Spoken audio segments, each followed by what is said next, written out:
एक बड़ा इंपॉर्टेंट बयान जो है राना सनाउल्लाह साहब ने दिया है, इसमें उन्होंने कहा है जी इस वक्त मुल्क के 5 बड़ों के दरमियान एतमाद साजी होनी चाहिए। अब ये 5 बड़े कौन है जिनके बारे में उन्होंने कहा है? उन्होंने कहा उनके दरमियान जब तक एतमाद साजी नहीं होगी तो मेरे और आमिर डोगर की सतह पर हम कोशिश करते रहेंगे, लेकिन इससे ब्रेक थ्रू नहीं होगा। इसके अलावा पंजाब बार काउंसिल ने जनाब वकला की हड़ताल के बावजूद कराची एक अदालत में टिकटॉकर रजब भट्ट की वकालत करने पर एडवोकेट मियां अली इशफाक का प्रैक्टिस लाइसेंस जो है वो जनाब मुअत्तल कर दिया गया है। सोशल मीडिया के ऊपर एक वायरल वीडियो में एक हिंदू तहा पसंद ये धमकी देते हुए कहता है जी कि अगर बांग्लादेशी खिलाड़ी आईपीएल में खेलने आए तो हम उनको मारेंगे, और शाहरुख खान अगर अपनी टीम में किसी बांग्लादेशी खिलाड़ी को खेलने देते हैं तो हम उनको भी मारेंगे। अस्सलाम वालेकुम नाज़रीन, मैं हूं मंसूर अली खान। अपने डेली चैनल के ऊपर आपको खुशामदीद कहेंगे। पिछले 12 घंटे की आमतरीन खबरों के साथ एक दफा फिर आपके सामने हाजिर है। आपसे दरख्वास्त के चैनल को सब्सक्राइब करना मत भूलिएगा, बेल आइकन प्रेस कीजिए। अगर आपको हमारी वीडियो पसंद आए उसे लाइक और शेयर जरूर कीजिएगा। नीचे कमेंट सेक्शन में पहले कमेंट के ऊपर हम लोग पिन कर रहे हैं व्हाट्सएप चैनल का लिंक, आप उसे प्रेस करके हमारे व्हाट्सएप चैनल को भी ज्वाइन कर सकते हैं। और सब्सक्रिप्शन के हवाले से, चैनल को सब्सक्राइब करने के हवाले से बहुत ज़रूरी है एक खुशखबरी आपके साथ शेयर करना, और वो खुशखबरी ये है कि 2025 आप जानते हैं कि कंप्लीट हुआ है, और इसी के साथ एक खुशखबरी जो आपके साथ हम शेयर करना चाह रहे हैं कि इस एक साल के अंदर हमारे यूट्यूब चैनल के 45 करोड़ व्यूज़ जो है वो सामने आया है। 45 करोड़ व्यूज़ ये एक साल के अंदर, जो जिन लोगों ने जितनी दफ़ा हमारे चैनल को देखा, ऑब्वियसली इसमें बहुत से लोगों ने बार बार वीडियोस को भी देखा है, तो टोटल व्यूज़ जो कंबाइन हुए हैं, जो स्टैटिस्टिक्स हमारे सामने आए हैं, वो है 45 करोड़ व्यूज़। और इस एक साल के अंदर 2025 के अंदर हमने तकरीबन 12 लाख सब्सक्राइबर्स जो हैं वो ऐड किए हैं, यानी 12 महीनों में 12 लाख सब्सक्राइबर्स जो है वो हमने ऐड किए हैं। आपकी मोहब्बतों का, आपके प्यार का, आपके एतमाद का, आपके ट्रस्ट का बहुत बहुत शुक्रिया। मैंने सोचा सबसे पहले खुशखबरी जो है वो 2026 में जब ये नंबर्स हमारे पास ये कंप्लीट हुए हैं तो ये नंबर्स जो हैं वो आपके साथ शेयर किए जाएँ। अच्छा जी, ख़बरें काफ़ी इंटरेस्टिंग हैं, बल्कि आज तो शाहरुख खान के हवाले से भी ये खबर जो है वो व्लॉग का हिस्सा होगी। आगे चल के ये खबर मैं आपके साथ शेयर करूंगा कि जनाब शाहरुख खान के पीछे जो है वहाँ के कट्टर हिंदू जो है वो उनके पीछे पड़ गए हैं और उन्हें गद्दार तक के सर्टिफिकेट जो है वो दिए जा रहे हैं। मामला हुआ क्या है, इसकी थोड़ी सी डिटेल जो है वो मैं अभी आपके साथ शेयर करता हूँ, लेकिन सबसे पहले ज़रा पाकिस्तानी सियासत के हवाले से बात करना चाहेंगे। और ख़बर यही है कि जनाब कल जुमेरात का दिन था, इमरान खान साहब से मुलाकात का दिन था। कल भी उनकी मुलाकात जो है वो नहीं हो सकी। 6 रहनुमाओं के नाम जो है वो पाकिस्तान तहरीक-ए-इंसाफ की जानिब से दिए गए थे, लेकिन उन 6 में से भी सिर्फ 2 एक्चुअली अडयाला जेल आए, 4 आए ही नहीं वहाँ पे सिरे से उनसे मिलने के लिए। और उसमें मुलाकात के लिए आने वालों में MNA जमाल एहसन खान और MPA इकबाल खटक जो है वो शामिल थे। फिर इसमें 4 रहनुमा डॉक्टर अमजद, सबगतुल्ला, उस्मान भटानी और शुएब अमीर अवान जो है वो मुलाकात के लिए आए ही नहीं। और बाद में मुलाकात का वक्त ख़त्म होने के बाद वो जो 2 अफराद थे वो भी उसके बाद वापस चले गए। अब जो एक बयानिया बनाया था सुहेल अफरीदी साहब ने कि मज़ामत होगी तो मफाहमत होगी, तो फिलहाल तो लग रहा है कि जैसे अडयाला के बाहर पाकिस्तान तहरीक-ए-इंसाफ की तरफ से तो कोई मज़ामत नहीं हो रही। अगर कोई मज़ामत हो भी रही है तो उनकी बहनों की तरफ से हो रही है, लेकिन जो पाकिस्तान तहरीक-ए-इंसाफ है वो किसी मज़ामती मूड के अंदर नहीं लग रही। अगर ज़्यादा से ज़्यादा कोई मज़ामत के लिए लोग आते भी हैं तो वो 2-3-400 लोग अगर आ गए, और वो भी फिर आहिस्ता आहिस्ता वो तादाद जो है वो कम हो जाती है जब उनकी बहनों के साथ वो लोग आके बैठते हैं, उसके बाद वो सिस्टम भी जो है वो आगे मज़ीद नज़र नहीं आता। इसके अलावा एक बड़ा इंपॉर्टेंट बयान जो है राना सनाउल्लाह साहब ने दिया है, कल हामिद मीर साहब के शो के अंदर आए हुए थे। उसमें उन्होंने कहा है जी इस वक्त मुल्क के 5 बड़ों के दरमियान एतमाद साजी होनी चाहिए। अब ये 5 बड़े कौन हैं जिनके बारे में उन्होंने कहा है? उन्होंने कहा है जी ये 5 बड़े हैं वज़ीर आज़म शहबाज शरीफ, नवाज शरीफ, सदर आसिफ अली ज़रदारी, इमरान खान, और एक वो हैं जिन्हें सब जानते हैं। अब मुझे लगता है ये फील्ड मार्शल आसिम मुनीर की बात की जा रही है कि उनको शामिल करके ये 5 बड़े जो हैं इनमें आपस में किसी किस्म की कोई एतमाद साजी, ट्रस्ट लेवल जो है होना चाहिए। उन्होंने कहा उनके दरमियान जब तक एतमाद साजी नहीं होगी या आपस में कोई राब्ता नहीं होगा, एक दूसरे पर यकीन नहीं होगा, तो मेरे और आमिर डोगर की सतह पर हम कोशिश करते रहेंगे, लेकिन इससे ब्रेक थ्रू नहीं होगा। आमिर डोगर साहब पाकिस्तान तहरीक-ए-इंसाफ के सीनियर रहनुमा हैं, वो भी इस शो के अंदर ही मौजूद थे। उन्होंने कहा इन 5 में से एक मुसलसल गालियां दे रहा है, बाकी किसी लीडर ने उनके बारे में नामुनासिब अल्फाज इस्तेमाल नहीं किए। ये सिलसिला बंद होना चाहिए। सियासतदानों को आपस में एक दूसरे के खिलाफ गैर अखलाकी बात नहीं करनी चाहिए। शोहदा के खिलाफ PTI अकाउंट्स में ट्रोलिंग हो रही है। PTI हक की तरफ नहीं, मुल्क में एनार्की की तरफ सफ़र कर रही है। अगर यही करना है तो बानी PTI से मुलाकात कैसे हो सकती है? अगर उनका ख्याल है कि इदारे के खिलाफ मुहिम जोई करने से कोई दबाव आएगा तो ये उनकी गलत फहमी है। जिन अकाउंट से फौज और उसके सरबराह के खिलाफ मुहिम जोई हो रही है वो बंद होनी चाहिए। पीटीआई रहनुमाओं को अपने आप को इन अकाउंट से दूर करना चाहिए। 8 फरवरी को उन्होंने एहतजाज की जो कॉल दी है उस पर अमल दरामद नहीं कर सकेंगे। पहिया जाम की कॉल वापस लें वरना 9 मई की तरह धर लिए जाएंगे। उन्होंने कहा कि अगर नून लीग मुस्तकबिल में अक्सरियत हासिल करती है तो अगली क़यादत बिलाशुबा मरियम नवाज शरीफ की होगी। इसी तरह पीपल्स पार्टी की मुस्तकबिल की क़यादत जो है वो बिलावल भुट्टो हैं। तो ये बयान राना सनाउल्लाह साहब ने दिया। इसी प्रोग्राम में आमिर डोगर साहब भी मौजूद थे। उन्होंने कहा कि एहतजाज करना आइन और कानून के अंदर हर सियासी जमात का हक है। क्या आज से पहले इस मुल्क में पहिया जाम हड़तालें नहीं हुई? क्या एहतजाज नहीं हुए? 75 वर्षों से इस मुल्क में सैकड़ों पहिया जाम हड़तालें हुई हैं, एहतजाज हुए हैं। अगर इन एहतजाज को सामने रखकर हमें दोबारा 9 मई याद दिलवाई जाए तो ये मुनासिब बात नहीं होगी। राना सनाउल्लाह साहब उसके बाद नदीम मलिक साहब के शो में भी मौजूद थे। वहाँ भी बड़ी एक इंपॉर्टेंट स्टेटमेंट उन्होंने दी है। उन्होंने कहा अगर पीटीआई सोशल मीडिया पर मुसल्लह अफवाज और उनके सरबराहान के खिलाफ मुहिम बंद कर दे तो फिर इमरान खान के लिए कोई रास्ता नज़र आने लगेगा। तो ये बड़ी इंपॉर्टेंट स्टेटमेंट है। अगर आप उनके सोशल मीडिया के लोगों को जो है वो अगर संभाल लें या वो जिस किस्म के कमेंट करते हैं अगर वो बंद कर दें तो राना साहब कह रहे हैं कि इमरान खान साहब के लिए कोई स्पेस जो है वो निकल सकती है। इसके अलावा सोशल मीडिया के जहाँ पे बात हो रही है तो इस्लामाबाद हाई कोर्ट में इमरान खान के एक्स के सोशल मीडिया अकाउंट को बंद करने से मुतल्लिक दरख्वास्त 21 जनवरी को समाअत के लिए मुकर्रर कर दी गई है। रजिस्ट्रार ऑफिस की जानिब से जारी कॉज लिस्ट के तहत केस की समाअत जस्टिस अरबाब मोहम्मद ताहिर करेंगे और अदालती रिकॉर्ड के मुताबिक अदालती हुक्म के बावजूद इमरान खान की जानिब से ताहाल जवाब जमा नहीं करवाया गया है। गुज़िश्ता समाअत पर इमरान खान के वकील सलमान अकरम राजा ने पाकिस्तान बार कौंसिल के इंतखाबात के बायस समाअत मुलतवी करने की इस्तदा की थी जिसे अदालत ने मंजूर कर दिया था। बेसिकली अटैम्प्ट मेरा ख्याल में मेरा तज्जिया है, खबर नहीं है, अटैम्प्ट मेरे ख्याल में ये हो रही है कि किसी तरह एक कोर्ट का ऑर्डर जो है वो ले लिया जाए। कोर्ट ये कह दे कि हाँ जी इनका एक्स का अकाउंट जो है वो बंद करे। उसके बाद वो कोर्ट का ऑर्डर जो है जाके प्रेजेंट कर दिया जाए एक्स की इंतज़ामिया को कि जनाब ये देखिए ये फ़लाँ कोर्ट ने हुक्म दे दिया है कि इमरान खान का एक्स का अकाउंट जो है वो बंद कर दिया जाए तो बराह मेहरबानी इसे बंद करें ताकि यहाँ से किसी किस्म की कोई ट्वीट ना हो सके। But let's see what happens. इसके अलावा पाकिस्तान तहरीक इंसाफ के रहनुमा शहजाद अकबर साहब एक दफ़ा फिर उनके साथ एक बड़ा बुरा वाक़या पेश आया है। उन्होंने ट्वीट किया। उन्होंने कहा 31 दिसंबर की शाम यानी कि परसों कैम्ब्रिज शायर इंग्लैंड में मेरी रिहाइशगाह पर जानबूझकर और हदफ बनाकर मुजरिमाना हमला किया गया जिसका मकसद शदीद नुकसान पहुंचाना था। मुजरिमों ने अमलाक को नुकसान पहुंचाया और उसे आग लगाने की कोशिश की जिससे जानों को फौरी खतरा लाहक हो गया। ये मेरे घर, मुझ पर और मेरे ख़ानदान के खिलाफ एक हफ्ते के अंदर दूसरा संगीन हमला है जो एक वाज़ेह बदनीति के साथ किया गया। ये अलग थलग या बेतरतीब वाक़यात नहीं है। 24 दिसंबर को टारगेटेड हमले में मुझ पर जिस्मानी तौर पर हमला किया गया जिससे मुझे काफ़ी चोटें आई। बरतानिया के हुकाम दोनों वाक़यात की तहकीकात कर रहे हैं जिन्हें टारगेटेड हमलों के तौर पर देखा जा रहा है। बरतानिया की कानूनी और अखलाकी जिम्मेदारी है कि वो तमाम दस्तयाब अख्तियारात और वसाइल को इस्तेमाल करे ताकि ये यकीनी बनाया जा सके कि इस सब के लिए एक महफूज मुल्क रहे, ख़ास तौर पर सियासी इख्तिलाफ करने वालों और उन अफराद के लिए जो ख़तरे में है। तो ये जनाब शहजाद अकबर साहब के साथ जो है वो ये फरमा रहे हैं कि मेरे साथ ये दूसरा वाक़या पेश आया। अफसोसनाक बात है। किसी तरह इसे सपोर्ट तो खैर बहुत ही दूर की बात है, कंडेम करना चाहिए कि किसी भी सियासी रहनुमा के आपके 100 उनसे इख्तिलाफात हों लेकिन इस तरह उनके घर को टारगेट करना या उन्हें टारगेट करना absolutely not. Senator Faisal Vawda साहब ने एक ट्वीट किया है। उन्होंने कहा जी to everybody I pissed off this year, next year same time same place. उन्होंने कहा जनाब 2025 में मैंने जिस को तंग किया, आपके लिए खबर ये है, आपके लिए पैगाम ये है कि दोबारा यही होगा, इसी तरह ही होगा और इसी जगह के ऊपर होगा। तो ये उन्होंने बड़ा सख्त किस्म की जो है वो बात की। इसके अलावा पीटीआई ने सिंध से अपने सेनेटर सैफुल्लाह अबड़ो के खिलाफ जनाब नाहिली रेफरेंस जो है वो दायर कर दिया है। ये रेफरेंस पार्लिमानी लीडर सेनेटर अली जफर की जानिब से दायर किया गया और इसमें फ्लोर क्रॉसिंग पर सैफुल्लाह अबड़ो को नाअहल करार देने की जो है वो इस्तदा की गई है। पीटीआई का मौक़िफ़ है कि सैफुल्लाह अबड़ो ने पार्टी हिदायत की खिलाफ वर्जी करते हुए 27वीं आईनी तरमीम पर वोट दिया जिसके बाद उन्हें शो कॉज नोटिस भी जो है वो जारी कर दिया गया है। पीटीआई ने सैफुल्लाह अबड़ो को पार्लिमानी पार्टी के व्हाट्सएप ग्रुप से भी निकाल दिया है। 24 दिसंबर को इस्लामाबाद में पीटीआई की पार्लिमानी पार्टी के इजलास में सैफुल्लाह अबड़ो के खिलाफ नाअहली रेफरेंस दायर करने की मंजूरी दी गई थी। उधर सैफुल्लाह अबड़ो साहब ने जो है वो गुफ्तगू की है। उन्होंने कहा मैं आपको अपनी पार्टी के बारे में बताऊंगा। जिन्हें आप हीरो समझते हैं, जिन्हें आप अजीम समझते हैं, उनकी टांगें कांपती हैं। अली जफर की तकारीर निकाल कर देख लें, सिर्फ शिबली फराज बोलता था।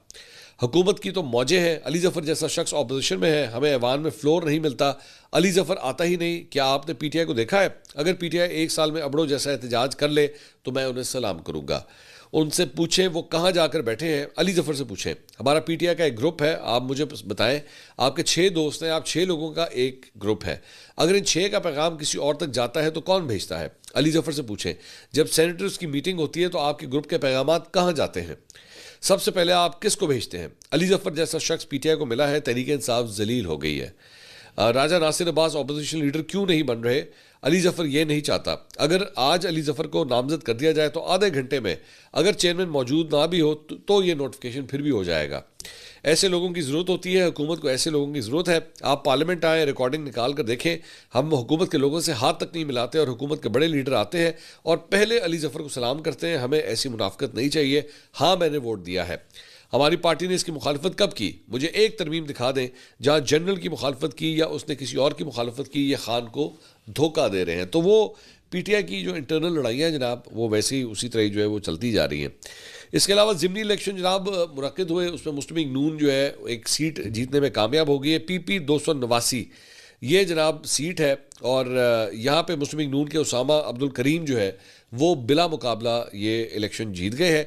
11 में से 9 उम्मीदवारों ने अपने कागजात नामजदगी वापस ले लिए थे। 10वें उम्मीदवार ने कल रिटायरमेंट ले ली, जिसके बाद सिर्फ एक ही कैंडिडेट बीच में बचे और उससे जो है वो अब बिला मुकाबला जीत गए हैं। ये नून लीग के रहनुमा थे महमूद कादर लगारी, वो चूँकि रुकने कौमी असम्बली मुंतखब हो गए थे तो उन्होंने अपनी ये सीट जो है वो खाली की थी, तो उसके ऊपर जो है ये ज़िमनी इलेक्शन हुआ है।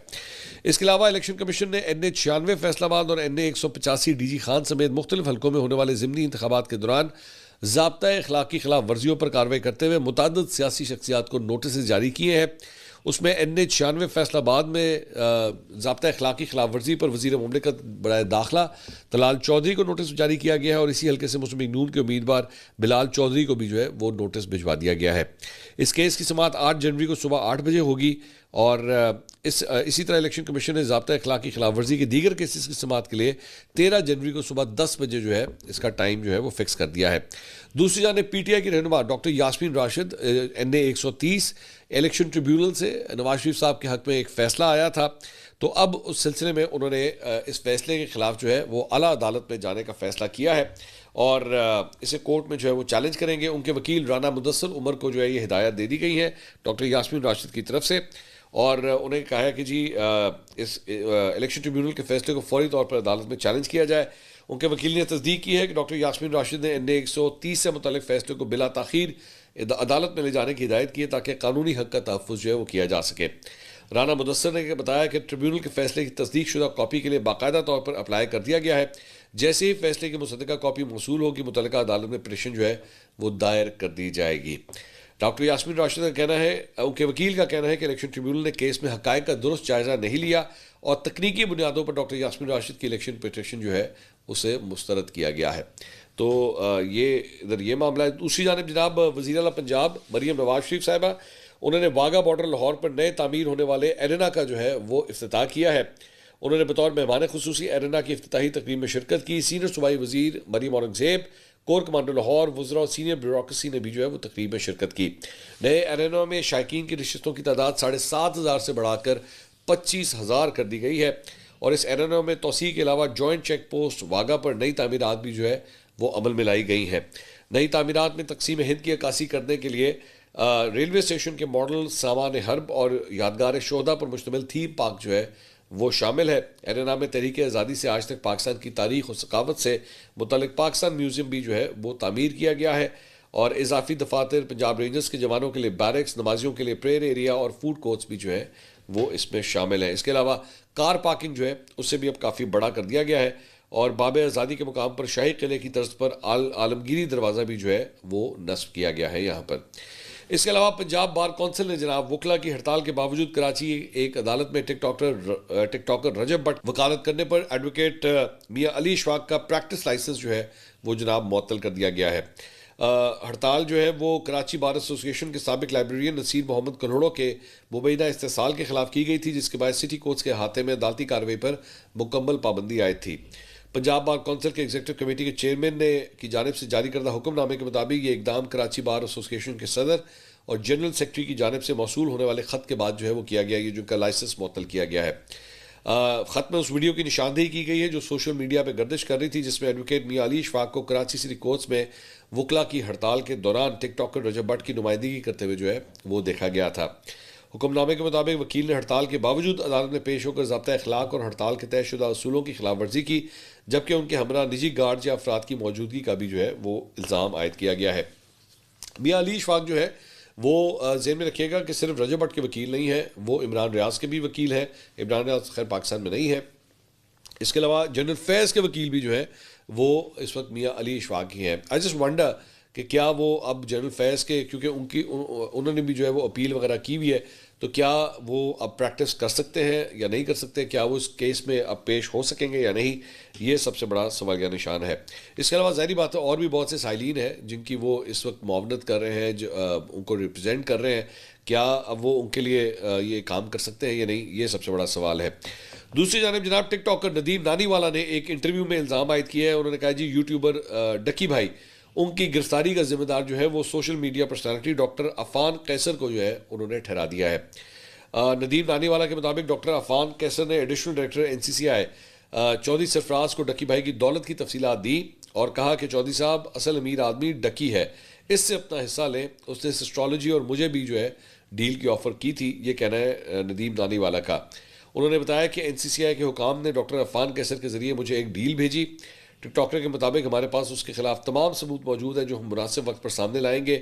वो एक मुनाफिक शख्स है जो हालात को अपने फ़ायदे के लिए इस्तेमाल करता है और उन्हें मजहबी रंग देने की कोशिश करता है, इसके साथ सख्ती से निपटा जाएगा। तो ये एक इल्ज़ाम जो है वो लगाया गया। दूसरी जानिब लाहौर के एक वकील की जो है वो नदीम नानीवाला को वार्निंग की वीडियो जो है वो सामने आई है। उसमें वो ये वकील कहता है जी नदीम नानीवाले, तुम्हें मैं एक पैगाम दे दूँ, तू आजकल बड़ा कह रहा है कि वकला नौसरबाज, तो बंदे का पुत्र बन जा और बाज आ जा। तुम भी हाफसाबाद के और मैं भी हाफसाबाद का हूँ, मैं तुम्हें अपना भाई समझता हूँ, तुम मेरी मिट्टी के हो, मुझे तुम्हारे गांव का भी पता है और मैं तुम्हारे दादे परदादे और तुम्हारी नानी को भी मैं जानता हूँ। तो मैं हैरान हूँ ये आजकल टिकटॉकर्स और यूट्यूबर्स की लड़ाइयाँ जो है वो वकला के साथ क्यों इतनी हो गई हैं। इसके अलावा जनाब NCCI ने बड़ी कार्रवाई करते हुए एक चाइल्ड पोर्नोग्राफी में मुलविस मुलजिम को जो है वो गिरफ्तार किया है। NCCI से जारी इलामिया के मुताबिक NCMEC की साइबर टिप लाइन पर कार्रवाई की गई और मुलजिम वकास अहमद को जो है वो हरीपुर से इस सिलसिले में गिरफ्तार किया गया है। इसके अलावा पाकिस्तान क्रिकेट बोर्ड के चेयरमैन मोहसिन नकवी साहब ने कहा है जी वुमेंस वर्ल्ड कप की मेज़बानी हासिल करने के लिए हम लोग कोशा हैं, भारत के साथ अपने मौक़े पर कायम है और उसके साथ बराबरी की बुनियाद के ऊपर जो है वो बात होगी। उन्होंने कहा मेंस वर्ल्ड कप के हवाले से कप्तान से कोई बात नहीं हुई, क्रिकेट के मामलों को क्रिकेटर्स ही देख रहे हैं। उन्होंने कहा कि कराची में ग्राउंड्स के मामलों से आगाह है, बहुत जल्द कराची समेत पूरे मुल्क में ग्राउंड्स के हवाले से अच्छी खबर आपको मिलेगी। उन्होंने कहा नेशनल स्टेडियम तामीर नौ के बाद लाहौर से भी जो है वो ज़्यादा खूबसूरत हो जाएगा। उन्होंने कहा कि PSL के फौरी नेशनल स्टेडियम में अपग्रेडेशन का काम शुरू होगा और कराची स्टेडियम लाहौर से खूबसूरत बनाएंगे, जिसके बाद आवाम जो है ख़ुद वहाँ का रुख करेंगे।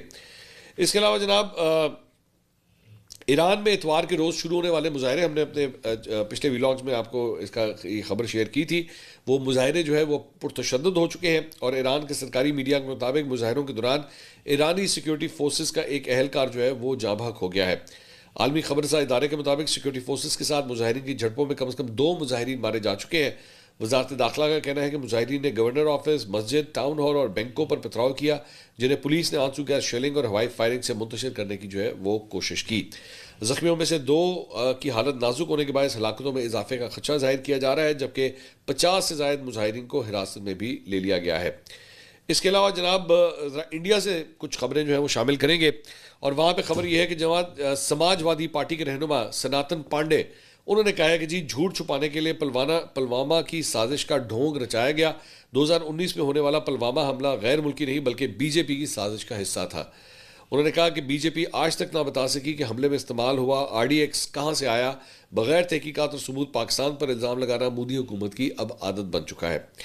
इसके अलावा जनाब शाहरुख खान के हवाले से मैंने आपको शुरू में आपको बताया था, तो खबर यह है कि भारतीय जनता पार्टी BJP के इंतहा पसंद रहनुमा संगीत सोम, उन्होंने अदाकार शाहरुख खान को अपनी IPL की टीम कोलकाता नाइट राइडर्स के लिए बांग्लादेश के फास्ट बॉलर मुस्तफिजुर रहमान को खरीदने पर गद्दार करार दे दिया है, क्योंकि उन्होंने अपनी टीम के लिए एक बांग्लादेशी बॉलर को खरीदा था या उसको टीम में शामिल किया था। उसकी बुनियाद के ऊपर जो है वो कहा जा रहा है कि जनाब आपने इसे क्यों शामिल किया।